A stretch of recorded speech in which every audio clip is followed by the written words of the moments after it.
Saudações a todas e a todos. Quem vos fala é Tomás Macedo. É uma grande honra participar deste evento, deste importante evento em comemoração aos 200 anos da Revolução do Porto, aos 200 anos do constitucionalismo eleitoral em Portugal, que também teve o seu reflexo do outro lado do Atlântico, em que, à época, em 1820, Portugal e Brasil ainda estavam unidos, né, sob a forma de um Reino Unido, né, de Portugal, Brasil e Algarves. E quando da convocação da Constituinte, houve também a necessidade de se eleger deputados, representantes das províncias de Além-Mar, né? E falo um pouquinho, né, também do primeiro evento eleitoral, vamos assim dizer, que ocorreu em uma pequena província do Brasil, né, o atual estado de Alagoas, de onde sou natural, de um pequeno estudo, né, uma pequena investigação sobre esse fato que foi marcante na história de Alagoas e, né, de um panorama mais geral, marcante a eleição é constituinte como um todo para a história do Brasil e para a história de Portugal, né? Então, apresento a vocês a província das Alagoas, o atual estado de Alagoas, um pequeno estado no Nordeste brasileiro, de economia movida a cana-de-açúcar, algodão também, uma pequena produção que já houve há um tempo, banhado por duas lagoas, né, como o próprio nome diz, a Lagoa Mundaú e Manguaba, de onde vem seu nome, e que, à época, havia conquistado a sua emancipação política em 1817, uma emancipação política bem recente, né? Resta aí um mapa também, né, indicando lá no cantinho, se puderem ver, né, no Nordeste, na costa Nordeste, onde se localiza o atual estado de Alagoas, antiga província. Então, como já havia dito, Alagoas conquistou sua autonomia política, né, na data de 16 de setembro de 1817, né, mediante o Alvará Real que concedeu essa autonomia, basicamente pelo desmembramento da parte sul da província de Pernambuco. Havia uma solicitação à época da população local pela autonomia política e, diante da Revolução Pernambucana de 1817, uma revolução que tinha um caráter republicano, de certa forma, a coroa portuguesa ou a administração pública portuguesa entendeu, ao final dessa revolução que foi suprimida, entendeu por conceder esse pedido já anterior da população local, né, de transformar as comarcas da parte sul da província de Pernambuco em uma província autônoma. Então, diante disso, conseguimos a nossa autonomia política, né, até um feriado estadual aqui, o nosso feriado de emancipação política, e logo após isso é nomeado o capitão-general da capitania, né, Sebastião Francisco de Melo Povas, que toma posse em janeiro de 1819, estabelecendo como sede da sua administração a vila de Maceió, tá? Em contraponto à atual a capital à época, que era a vila de Santa Maria Madalena da Lagoa do Sul, né, atual município de Marechal Deodoro, tá? Então, quando dos acontecimentos da convocação da Constituinte, as províncias brasileiras foram aderindo pouco a pouco em momentos distintos e, da mesma maneira, houve uma solicitação, houve a adesão da província, né, pela Constituinte, né? A onda revolucionária também veio por esses lados, né? Desse outro lado do Atlântico. E o governador, e quem governava à época, né, Melo Povas, em 26 de abril de 1821, né, manda convocar as autoridades civis e eclesiásticas para o juramento que foi solicitado pelas cortes, né, as cortes em Lisboa, de respeito à religião católica romana, ao rei e à Constituição que estava a se fazer, né? Então, Alagoas adere a esse movimento e aos 2 de abril desse ano de 1821 também, o governador da província, Melo Povas, manda convocar as autoridades para a eleição da junta de um governo provisório, né? A semelhança de outras províncias também no Brasil que formam juntas de governo provisório, né? Alagoas também convoca a elite, né, as autoridades civis e eclesiásticas para a formação dessa junta. Então, em 9 de julho de 1821, é formada a junta com Melo Povas sendo seu membro presidente, né? E essa junta é quem procedeu às eleições dos deputados, foram 3 deputados, que se dignaram a ir a Lisboa para participar do Supremo Congresso. Tá? Então, segue também nessa nossa próxima tela, né? A cópia do ato de publicação do Real Decreto, né, na Vila de Santa Maria Madalena de Alagoas do Sul, que era a capital, né, formalmente a capital da província, né? Tem uma pequena cópia para vocês. Aqui a Igreja Matriz de Nossa Senhora da Conceição, o local onde se procedeu às eleições, né? As eleições eram realizadas geralmente nas igrejas onde havia tinha uma localização privilegiada nas províncias brasileiras, né? Como todos, a semelhança também de Portugal, e aqui em Alagoas, na Vila de Santa Maria Madalena da Alagoas do Sul, foi convocada, foram organizadas as eleições nesta igreja de Nossa Senhora da Conceição. Então, as eleições se procederam conforme o modelo adotado pelas Cortes de Lisboa para isso, né? Era um modelo baseado na Constituição Espanhola de Cádiz de 1812, né?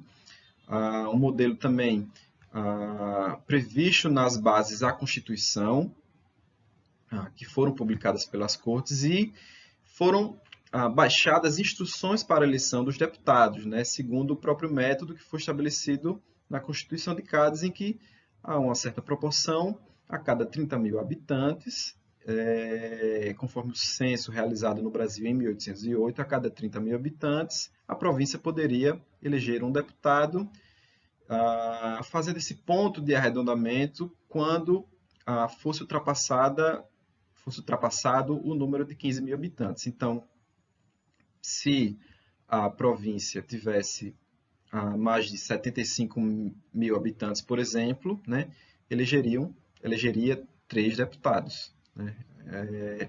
E basicamente, né, de maneira bastante simplória, poderia ser realizada essa eleição.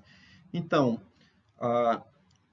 os recém-classificados, os recém-cidadãos, né, conforme a convocação das cortes de uma determinada paróquia, que formavam uma Assembleia Geral de Paróquia, elegiam em determinado domingo os seus compromissários ou procuradores, né, que, por sua vez, no domingo subsequente, elegiam seus eleitores paroquiais, que se organizavam em assembleias eleitorais de comarca, que, por sua vez, no domingo subsequente, elegiam os seus eleitores de comarca e, posteriormente, esses eleitores de comarca que, no domingo subsequente também, elegiam os deputados às Cortes de Lisboa. Bem, Mas aqui em Alagoas não foi adotado todo esse procedimento, né? Eleição de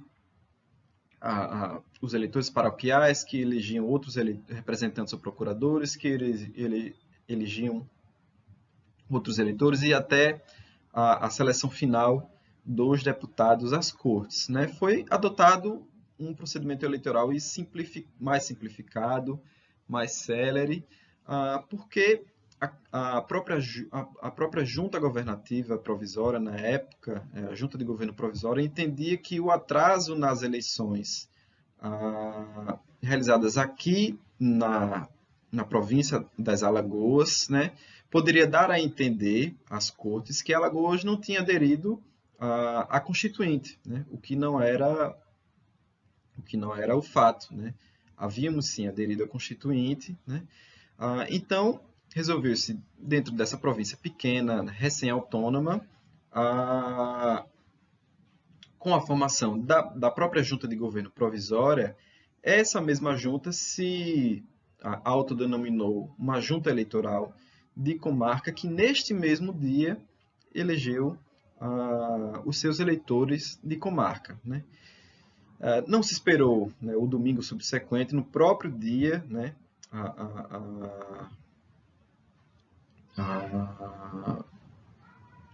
no próprio dia, não, peço perdão, em poucos dias depois, aos 12 de julho de 1821, é que foi formada uma junta eleitoral da província, com esses eleitores de comarca, que elegeu os 3 deputados às cortes, né? Como foi o coronel de milícias Francisco Manuel Martim Ramos, né? O padre Francisco de Assis Barbosa e o advogado Manuel Marques Grangeiro. Então, aos 12 de julho de 1821, esses deputados foram selecionados e no dia subsequente aos 13 foi lavrado o instrumento de mandato constituinte, que eles carregaram até a sua chegada a Lisboa para participar do Supremo Congresso. Tá? Segue aí, como todos podem ver, a cópia do ato de eleição desses deputados e dos substitutos, né, pela província de Alagoas, elaborada aos 13 de julho. A fonte que me foi fornecida pela Universidade de Lusíada Norte, qual agradecemos bastante, que é do arquivo histórico da Assembleia da República, né, portuguesa, aí em Lisboa. Então, desses 3 deputados, né, queremos só mencionar, né, alguma participação, a pouca participação, o pouco, como posso dizer, alguns destaques, né, da atuação parlamentar desses 3 membros, né? Então, segue o primeiro, que foi Manuel Marques Grangeiro, né? Ele era advogado, mas o que podemos destacar dele é que ele integrou já na primeira metade de 1822 a Comissão Especial acerca dos Negócios do Brasil, né? Então, essa foi uma comissão designada para redigir, né, os artigos à Constituição relativos à organização, podemos dizer, a organização judiciária, a organização legislativa e a organização do Poder Executivo no Brasil. Uma importantíssima comissão, né, que elaborou um projeto muito interessante, né, que previa que tanto Portugal como o Brasil iriam ter poderes legislativos locais próprios, né? Existiria um poder legislativo do reino, né, unido como um todo, né, sediado em Lisboa, mas também havia, como já disse, a previsão, a perspectiva de Portugal ter um poder legislativo local, né, que iria legislar matérias de interesse somente do Reino de Portugal. O Brasil teria um poder legislativo próprio, que iria legislar sobre matérias de a interesse local do Reino do Brasil e um poder legislativo do Reino Unido como um todo, que iria velar para que as decisões ou os atos legislativos dessas duas cortes não conflitassem com a Constituição em geral. Previa também que o Brasil iria dispor de um Supremo Tribunal Judicial, um Supremo Tribunal de Justiça, assim como Portugal dispunha, e iria prever também, né, um representante do Poder Executivo no Brasil, uma regência aqui no Brasil, justamente pelo interesse, né, de ter uma rápida administração, né, localizada aqui no Reino, que não dependesse, né, da metrópole, para administrar aqui o que seria o Reino do Brasil, né, o Reino Integrado do Brasil. E Manuel Marques Grangeiro participou dessa comissão, né? Então, a comissão que teve um papel relevantíssimo, né? Apresentou um projeto interessante, que futuramente também não foi aprovado, né? Foi um dos motivos também de dissensão, de não acordo entre a bancada brasileira, se assim se pode dizer, e a bancada portuguesa, o que levou também à separação, de fato, e à independência do país. Mas voltando, Grangeiro participou dessa comissão, mas que essa comissão também apresentou seu parecer, né, em 17 de junho de 1822, né, e estabelecia um certo princípio federativo no pacto constitucional a ser celebrado, né? Curiosamente, por mais que tenha participado dessa comissão, ele não assinou o parecer e, de maneira incrível, votou pela rejeição dele em 4 de julho. E votou nesse sentido porque a maioria havia votado nesse sentido, e esse deputado, né, ele era marcado simplesmente por não destoar da maioria, né? De certa maneira, alguém sem muita posição, né, simplesmente acompanhava a manada, por assim dizer, e ia conforme a maioria fosse, né? Um outro ponto de destaque, né, até que marca de maneira até pejorativa a sua atuação, foi que aos 18 de março de 1822 ele assinou um parecer que confirmava um decreto das cortes, né, requerendo a obediência do decreto das cortes, de praticamente sustar ou acabar com toda a obra realizada por Dom João VI no Brasil durante o período em que a família real portuguesa esteve no Brasil, né? Esse decreto previa a extinção dos tribunais e órgãos administrativos criados por Dom João VI e criava o que se chamou de juntas governativas provinciais, que seriam subordinadas diretamente às cortes. Então, além de assinar esse parecer, né, quando esse parecer chegou ao Rio de Janeiro, o próprio Dom Pedro de Alcântara e José Bonifácio, né, chamado Patriarca da Independência, atuaram no sentido de não cumprir com essa determinação, porque era deveras prejudicial ao próprio Reino do Brasil, né? Então, houve o descumprimento, né? Houve o descumprimento por parte, principalmente da província de São Paulo, do descumprimento dessa ordem das cortes, e as cortes terminaram por querer promover uma possível responsabilização criminal de José Bonifácio, né? O qual Manuel Marques Grangeiro assinou e corroborou com essa decisão das cortes, tá? Então, com o voto do próprio Grangeiro, um parecer aprovado em 1º de julho de 1822 visava a responsabilização criminal de José Bonifácio, né, por insurreição às cortes, diante dessa orientação e dessa decisão de José Bonifácio e a sua maneira de influenciar Dom Pedro em não cumprir com esse decreto das Cortes de Lisboa.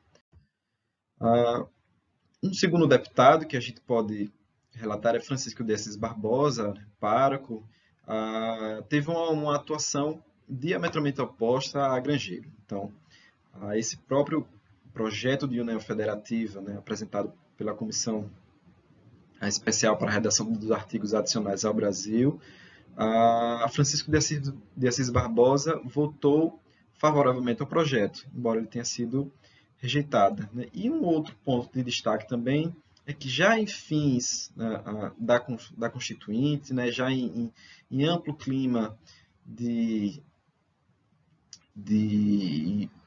dissensão, em amplo clima de separação já praticamente de Brasil e Portugal, de conflito entre a bancada portuguesa e brasileira, se a gente pode assim generalizar.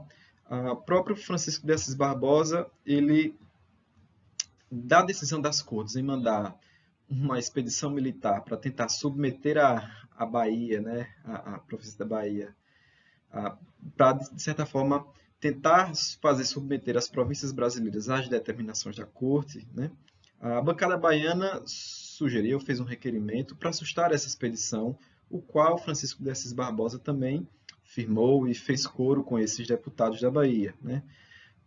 Infelizmente, o requerimento foi rejeitado em 22 de maio, mas mostra também a própria disposição de Assis Barbosa em aceitar um pacto constituinte que fosse interessante também para o Brasil, e não só para Portugal, dentro dessa visão dos liberais portugueses em querer, de certa forma, restabelecer o controle sobre o Reino do Brasil e sobre o comércio brasileiro. Né? E, por fim, também podemos destacar que Francisco de Assis Barbosa tentou ao máximo retardar o ato de assinatura e o juramento da Constituição, né, que foi promulgado em 23 de setembro, já após a declaração de independência do Brasil. Né.